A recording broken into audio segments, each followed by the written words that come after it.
Hello, class. My name is Sergio Cosme, and I will be going over the Mexican Standoff by Huron Smith. In order to talk about the Mexican Standoff, I must first discuss where the piece was originated from. In 1991, a tragic car accident occurred in Brooklyn, New York, in the Crown Heights section, in which two young children were struck by a car that was part of the rabbi's motorcade, and sadly, one of the children's life was lost on impact. The accident caused a riot that lasted for 3 days straight, in which the African American community was conflicting with the Jewish community. Sadly, later in the day of the car accident, a young Jewish man was stabbed and killed while on his way home. The young man was attacked by a group of African American men in retaliation for the killing of the young child earlier in the day. Racial tensions was already brewing in the area because around this time people in the African American community felt like police and law enforcement were treating people of the Jewish community better even though they lived in the same neighborhood. So when the young child was killed in the car accident, the first responders were a Jewish volunteer hospital truck.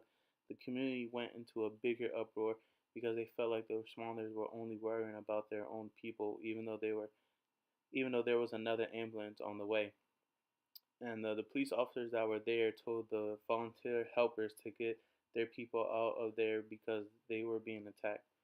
This is where Mexican standoff comes into play. This piece is from the perspective of an African American bystander that witnessed the accident and is expressing what he felt like happened. According to Sam, he states, "You can't have that kind of accident if people are observing the speed limits. People knew it was the Grand Rabbi." This part as the very beginning of the piece. Right off the bat, Harold Smith sees the car is driving beyond the speed limit just so that he could catch the light. In fact, the driver was trying to stay connected with the rest of the motorcade, and the car had gotten in between. And in order to avoid an accident, he tried turning towards the building, not knowing that there were children playing up and down the sidewalk. This piece shows the ignorance and not fully information people in the community were receiving during the accident. The accident wasn't caused due to the light turning red, causing the driver to avoid cars and run into the children. Another section of the piece shows how certain people were blindly causing more trouble for everyone without having the correct information. Sam states, "They were more concerned about licking their own wounds rather than pick the car off the boy who died as a result. When the accident happened, the Jewish man got out of his car and tried to push and lift the car up so that he could get the child that got stuck underneath. While he was trying to receive the child, a mob of African American people started attacking the man.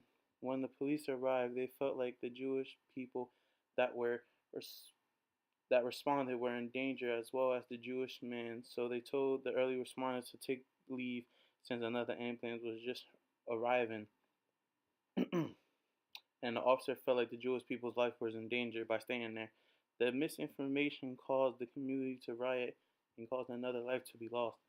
If the correct information was given and everyone was open minded and allowed time for the correct information to be spread, then the riots wouldn't have happened and the community would realize that the car accident was just an accident with no malicious intent at all.